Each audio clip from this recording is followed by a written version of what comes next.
Right, so we're going to Iceland to film Trolls and Elves, right? Yeah, I think so. Mostly trolls. Well, what do you actually think we're going to find? I don't know.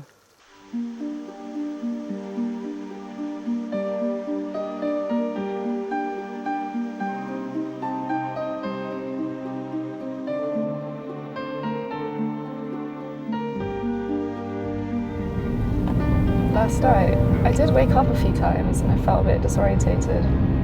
I didn't know where I was. I had like strange dreams.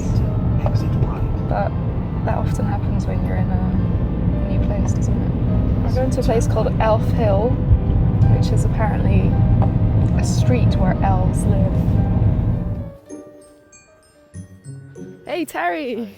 Nice to see you. Thanks for meeting me here. Nice to see you. So, what is this? Can you just... This is 102 Elf Hill Road, which is apparently an elf settlement. When they were building this street back in the 70s, they began by putting down pipes for the water and stuff, and everything started going wrong technologically. Building equipment broke down, for example, bulldozers didn't work, cars would break down in the middle of the road, so the traffic got held up. And they were starting to think there was something a little bit odd about this particular place, which was known as having been a sort of elf hill, according to folklore out here. Do they live here? Is there underground or...? This is the idea.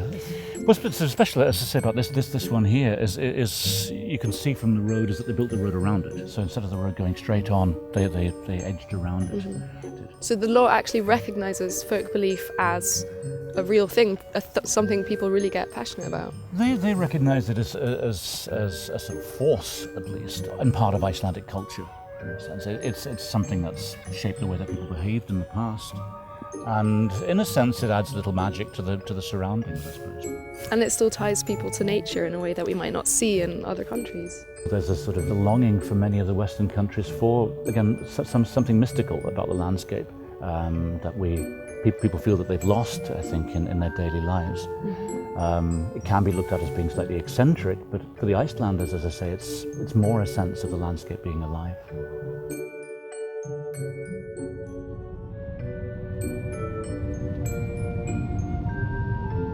So, when I was growing up, we used to go on all these walks in the forests in the Netherlands, and they were really densely packed, and we'd find like little sweets hidden under rocks and things, and they were from the trolls, I think, and we used to read books, and there was all these trolls in the books. So, I was chatting to my mum about it the other day, and she said that there was this whole series of books on trolls that we loved as kids, and we should read them to us over and over again. Okay, I'm Bjarni Harðarson, bookseller and author living in Selfoss, and and an expert in folklore, some say. And what is a troll? If you had to describe one to me, how would we know? A troll can be so many things. There are different kinds of trolls. We can maybe mostly put it in two categories. We have the medieval giants, and they are pretty much blended with humans. We know that from the old Norwegian stories about the kings. They were more or less related to the trolls, to the giants, you can say. Maybe right to use more the giant word than a troll word in that case. And we have, for example, here in our area, not so far from here in Blaufell, we have one of the living place of a giant. His name was Bergthor. And they are totally different from the later on pure trolls that were living here in the mountain and were opposite to Bergthor, that was very wise.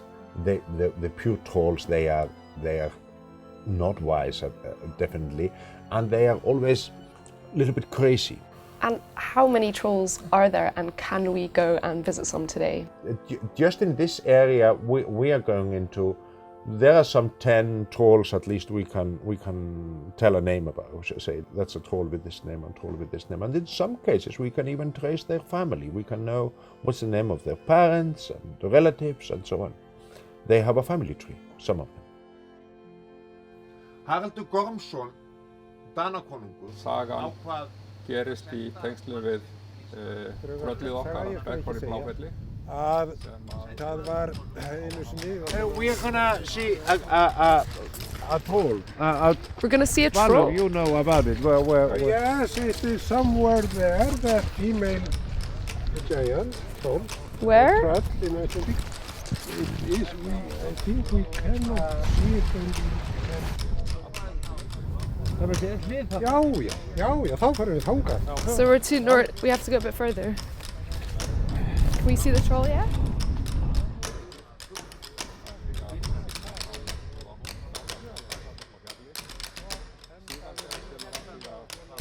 It's very far away. This lady troll. She's hiding. If I go that far, I don't know if I'll come back. This is crazy. This is crazy. Whoa, this is really scary. Wow. We're in the middle of nowhere and we can't find any trolls, but it's great, it's beautiful. She's eluding us. Somewhere hidden in the rock. She should be here. She is in the front of this hill. So there she is. We found her. There she is. One of many that has just been too late to her place, and the sun has coming up and turned her into stone. So That's the destiny of most of them. and this might be her short, fat husband. Yeah, I believe so. Around 1400, all the troll males are dead. So why they are dead? They're just dead. They're just there, we don't know. They were weak. They were So it's a powerful women trolls. Yeah, that's a powerful. And Is that a symbol of feminism in a way or not? it's a symbol of the feminism of the country. We consider the country to be a woman. The country feeds its children, and it is a woman that feeds its children. This is the Is this here? this is the very well known Sýruker, or the way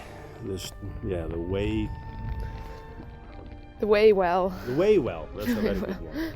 The story goes that Bergþór the giant was walking from a merchant town down on the coast, Eyrarbakki. He was coming up here, and as he was walking onto the hill here, he was thirsty, and he met up with a local farmer here, and he asked the farmer for a drink.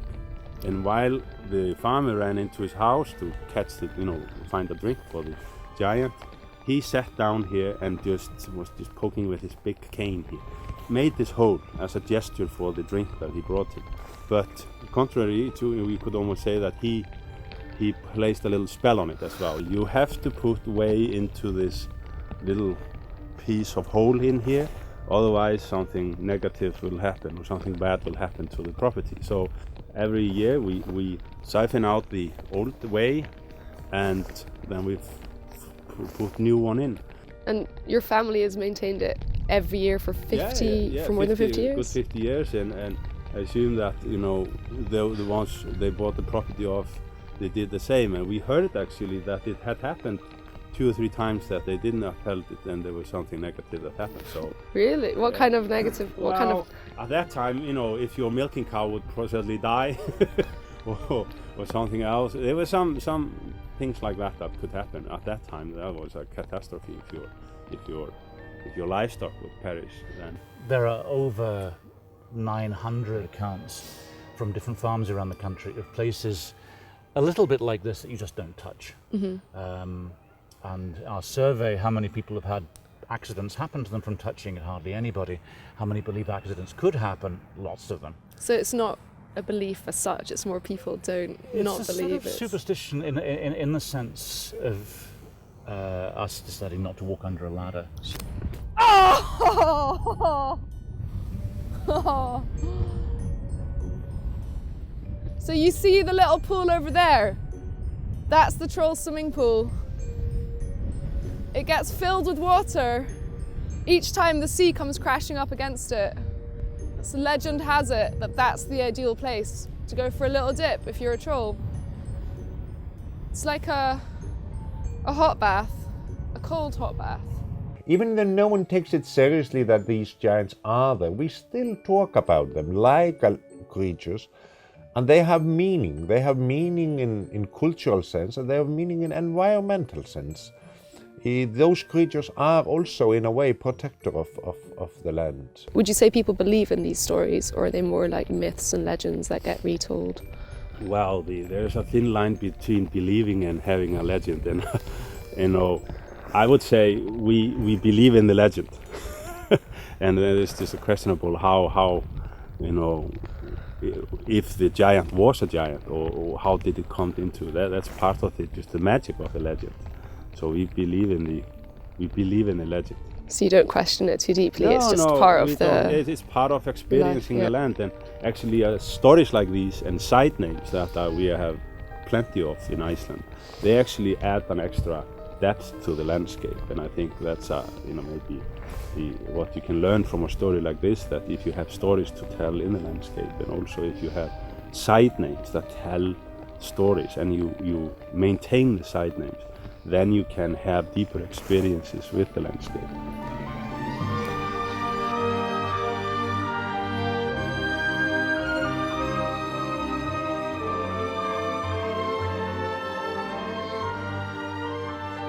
Initially, we thought we were covering a story about how nature influences narrative, but actually it's way more circular than that. Stories born out of nature go on to protect the natural landscape they were born from, which is kind of crazy. Yeah. Just kind of crazy. Yeah, it's kind of Yeah. crazy. Yeah.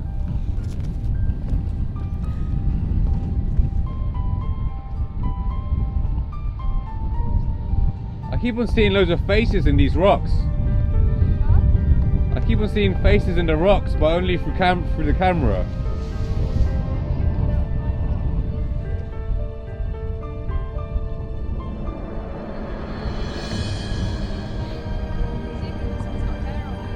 Huh?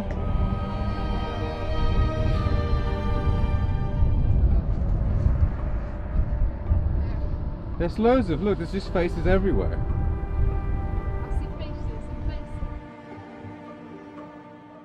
8 years ago I came to El Triunfo for the first time and I got fascinated by this place. There was something ancient that immediately got my attention, and for years I have been longing to come back.